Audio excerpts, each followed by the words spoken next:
If you want to improve your speaking skills and become a great public speaker, then watch this video because I'll be teaching you everything you need to know, and I'll be sharing 10 years worth of tips and advice that I would give to myself if I could travel back in time and start all over again as a 20-year-old who was in constant self-doubt and had a fear of public speaking.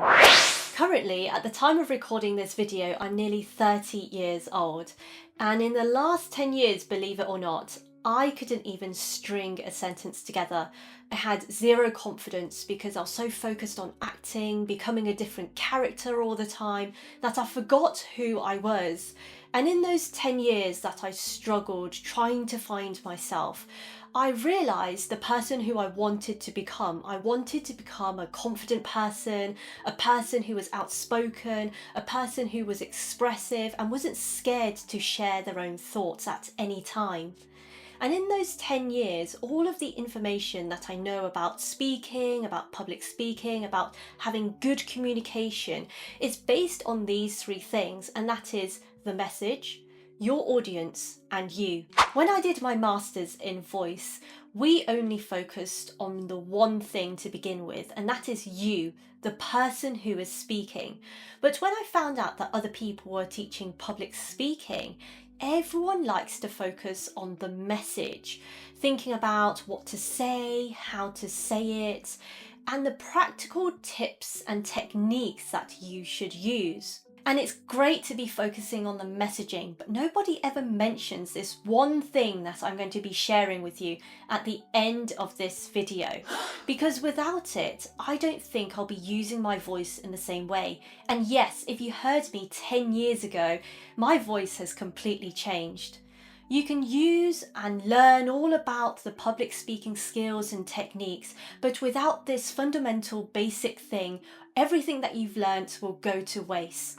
When you're talking to someone, the art of public speaking is based on these three things: you, the other person, and the message. So you could be the speaker or the listener. The other person is also either listening or speaking, and then the message, what is being talked about. First, we're going to have a look at the practical skills of what the message involves. What you say must have a clear and compelling message that resonates with the other person. It's the bridge that connects you and the other person together. Keep it simple and concise. You shouldn't be waffling on and on about something that isn't relevant. I like to follow these three things. Point. Give a statement of what you're going to be talking about. Explain. Give a little bit more detail of what you're going to say. Wrap. Finish up what you're saying and allow other people to join in with the conversation as well. This way you get straight to the point, avoid unnecessary jargon, and you can give the opportunity for the other people to speak. To be more clear and concise with your wording, think about having structure. Structure really allows the audience to retain the information that you're sharing with them. If you have structure, then the audience will be able to follow your story a lot more easier, because with structure you'll have a beginning, middle and end. When you have a beginning, middle and end, it's already in a chronological order, so it makes it really easy for the person to listen to your story.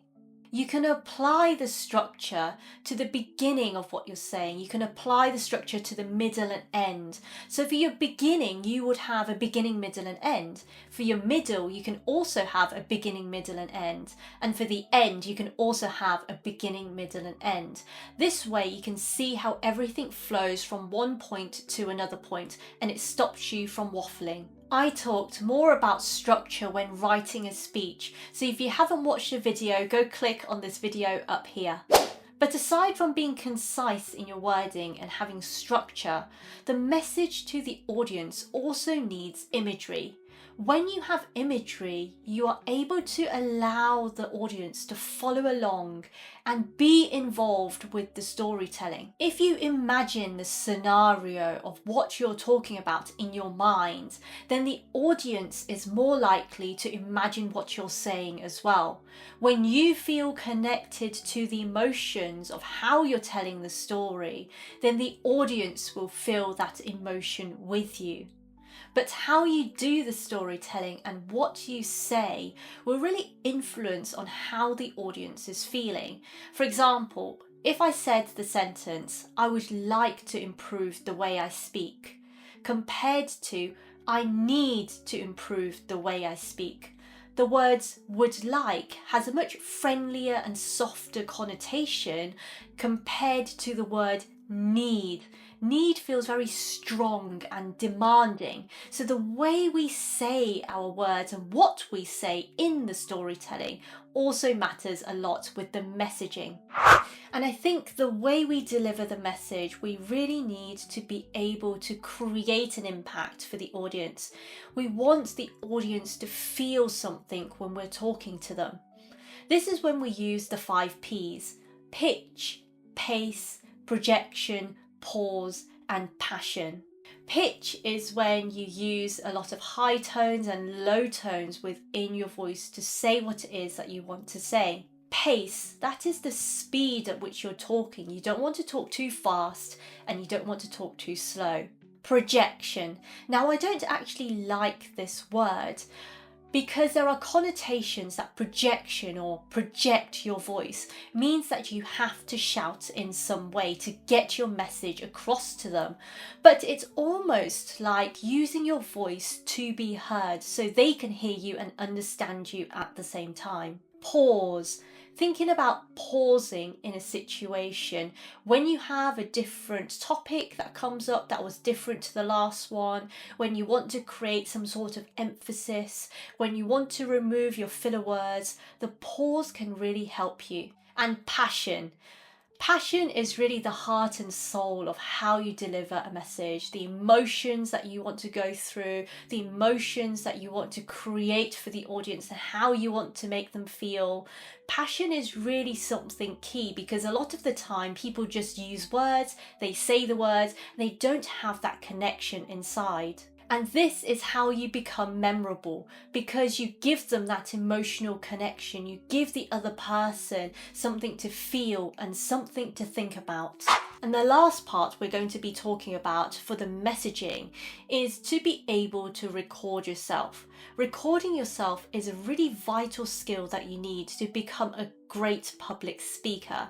You can progress from being a really good public speaker to a great public speaker if you know what you are analysing. Here are the 3 things that you need to do to be able to analyse yourself and to work on yourself. When you record yourself, you have to be able to watch it back, and when you're watching it back, you watch it 3 times. The first time that you're watching yourself back is looking at your appearance, the way you walk, your posture, what you're doing when you're changing those slides around, how you move. The second time when you're watching it is really to do with your voice. So turn off the visuals and just listen to how you are talking, how you are doing the storytelling. This is a really crucial point, because then you'll hear what the audience hears. And if you sound boring to you, then you will sound boring to the audience. And when you watch it for the 3rd time, switch off the audio so you're not listening to it, and you're just going to read the subtitles. When you're reading the subtitles, you can see the amount of filler words that you're using. You're seeing how the sentences flow from one to another, and you are able to understand the storytelling from the audience point of view. Now that we've looked at the messaging, we're going to be focusing on the audience, the person that you are speaking to, or the people that you're speaking to. This really differentiates what is a good public speaker to a great public speaker, because a great public speaker will know how to connect with the audience and create a long-lasting impression. Public speaking isn't just about what you say and how you say it. It's how the audience receives what you're saying. It doesn't matter how well prepared you are, if the audience isn't engaged, then they're going to forget what it is that you're saying. And when they forget what you're saying, they won't remember who you are. When you're talking, you want the audience to feel engaged. You want them to be interacting with what you are saying. And it doesn't matter if you're standing on stage, saying your speech, and the audience is sitting in front of you. You still want them to be involved. And it's your job as the speaker to get them involved. So the story that you're telling has a purpose. You as the speaker telling that story will also have a purpose of why you're telling that story in the first place. And the audience listening to you will also have their own purpose of being there. When you're storytelling, are you there to tell them the story because you want to inform them about something, give them knowledge, tell them about something that happened a couple of days ago? Or are you there to tell them that story so you can persuade them in some way, to convince them to do something, to help you out with something if you know they're not willing to do it? Or are you there to entertain people, to make sure everybody enjoys the evening, to make it light-hearted and fun? When you find out the reason of why you're talking, why the audience are listening, and why is the message so important, then you are able to think about the common ground. And this is something that I talked about in my video above here, how to talk to anyone. When you find the common ground, that's when you find that connection between all three things, you, the audience, and the message itself. So it becomes a nice dialogue, a great conversation going back and forth, and not just a person standing up talking a little bit like a boring lecture. Now that we've covered the message and the audience, I feel like this is where everything starts to come together. Because to become a great public speaker, you need you. Anytime you're speaking in public or talking with anyone, it all starts with you. Your mind, your body, and your voice. Once you have all three of these parts working together, then you'll be on your way to speaking success. Your confidence will grow, your articulation will be on point, and you won't have to worry about speaking ever again. So far in all of my videos, I have been talking about my lack of confidence and how I struggled to speak out loud. I had a lot of self-doubt which affected my mindset, and they seemed to follow me everywhere. So whenever I was on stage, I felt that I was a terrible speaker before I even spoke. And when I was with my friends, I couldn't really speak up because I thought they would be annoyed by what I was saying.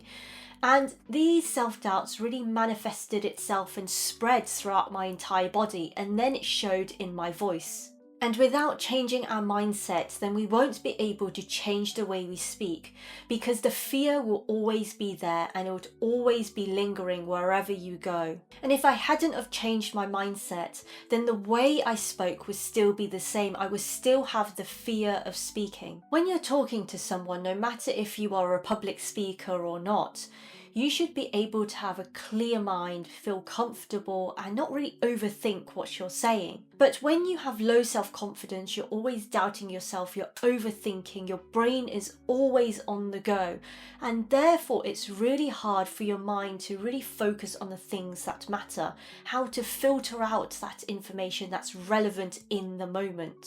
So in order for us to change that mindset, we have to convert all of our negative energy towards something positive.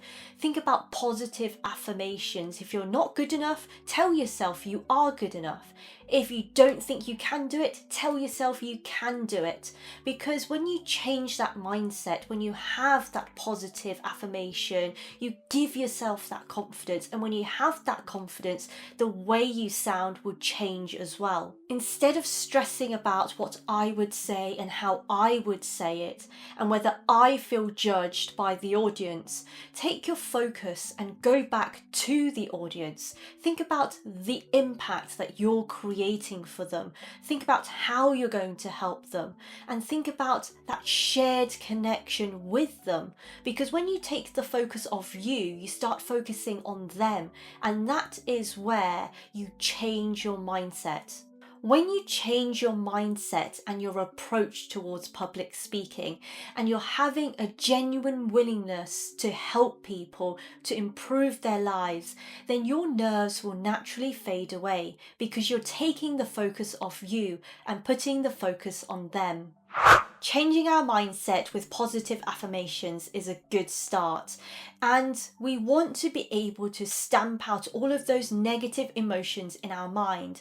And to do that, we have to look at our body. Our body and our mind is one being. We have to think of our body and our mind as one identity, not being two separate identities. We want the mind and the body to work together as one. When I talk about the body, there are two types of bodies. The external body, which most public speakers use. They talk about the body language, having open body language, thinking about hand gestures, facial expressions, and eye contact. All of this is part of the external body, what you can see.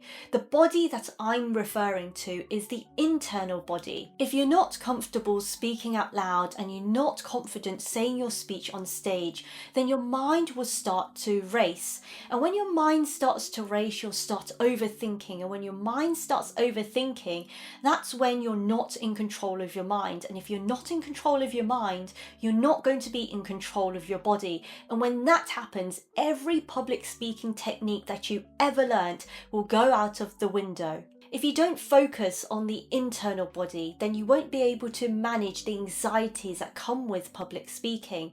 So the symptoms might be the clammy hands, your legs feeling like jelly, your rapid heart rate, shortness of breath, uncontrollable sweating or shaking.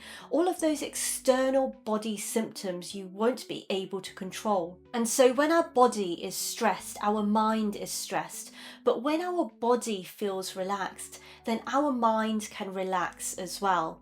And when your mind is relaxed, that's when you're able to manage all of the symptoms towards public speaking. But in order for our body to feel relaxed, we have to breathe. And when I breathe, I mean breathing all the way in and all the way down to our hips. Deep belly breathing, or sometimes it's called diaphragmatic breathing. When we're breathing from our bellies, we are able to control our nervous system. And when we control our nervous system, that means our body and our mind are aligned. I don't mean that to rhyme, but it does. When your body is in control, your mind is in control. When your mind is in control, your body is in control. So they work both ways. When you are breathing, what happens is it gives your brain time to think about what signal it wants to send to the rest of your body.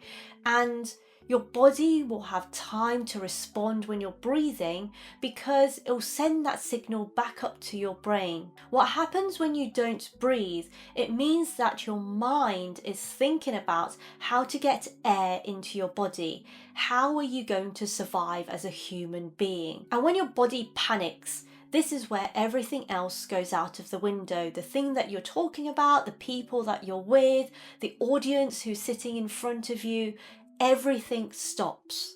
Deep breathing is not only good for your mind and your body, it also allows you to control your voice. You can think about the inhale and the exhale, how much air you need to be able to say that long sentence. Or you can pause more in between your sentences to build up some dramatic effect. But what deep breathing actually does, it makes your body feel comfortable. And when your body is comfortable in that environment, it's telling the brain that it's okay, you can talk, you don't have to be scared talking to the people in front of you. And when you're comfortable talking to the people, you automatically share more, you automatically give out that trust, and you enjoy that conversation. To speak, we need to use our voice, and it completely baffles me that hardly anybody knows anything about it. Out of all of the topics I have covered in this video so far, I think this one is the most important factor, and that is how to use your voice. I think everyone who speaks, everyone who is a public speaker, should know and understand how to use their voice. If I ask you to imagine what your heart looks like, you have some vague idea, right? If I asked you to imagine what your lungs look like, you would know the shape and whereabouts in your body it is. But if I asked you what your voice looks like, do you know? Well, let me tell you, here's a clue. I have a picture right here, and this is your voice. Let me show you closer up. So I'm going to teach you what your voice actually looks like inside. So this picture up here is, imagine a camera going from the top of your head going through your throat. So this is a bird's eye view of what your vocal folds look like. Sometimes American people call it vocal cords, but they're exactly the same thing. So your vocal folds and your vocal cords are these white bits here. So when you speak, that's where the vibration comes from, and that comes from here. I'll explain a little bit more about that in a moment. But this picture at the bottom, this is your larynx, and this is the ridgety bit, the bumpy bit on your neck here. So that is the outer, I guess, and then you've got the skin on top. So that's what your larynx, what you can feel around your neck at the front. This is what this is. And then your vocal folds, that's inside of this. So this is the protection, I guess, the shield for this. And with your vocal folds, they're actually really, really small. They're the size of your pinky fingernail. And when you speak, you get that vibration. And that vibration is coming from the two vocal folds overlapping together very, very smoothly. When you talk, they vibrate around 100 times per second or more. But your vocal folds doesn't have any nerves. So when you shout, you don't realize you are hurting your vocal folds because there's nothing to tell them. There are no nerves in there to tell them that it's hurting. You will feel your neck being swollen, and those are the only symptoms that you can tell. Or if you're tired, you can tell that you have a lower, huskier voice than normal. But when you are speaking, they will overlap and overlap and overlap and overlap until you stop talking. And then when you stop talking, that's when the vocal folds are in that V shape with the gap going through, just like the picture behind me. So this is what happens when you are talking or speaking. Now that you know the mechanics behind how your voice works, you can now use it properly. Once you fully understand what your voice is and how to use it, then you'll have endless possibilities in delivering your message. You might have written the script and you might have rehearsed it 100 times, but you're not going to sound robotic. Every time that you're going to say a sentence, it's going to be fresh and spontaneous, just like you're saying it for the first time. You can then start to expand and stretch your voice. So if you know you don't have a lower bassier resonance to make you sound more authoritative, to make you have a strong and powerful voice, then you can identify what is missing in your voice and you can work towards a voice that you like. If you want to improve your voice right now, then check out this video called Find My Voice, because in this video I'll give you lots of exercises to help you find your lower vocal resonance and to be able to like the sound of your own voice. If you've liked this video, please hit the like button and subscribe to my channel so you're not missing out on any of my speaking tips.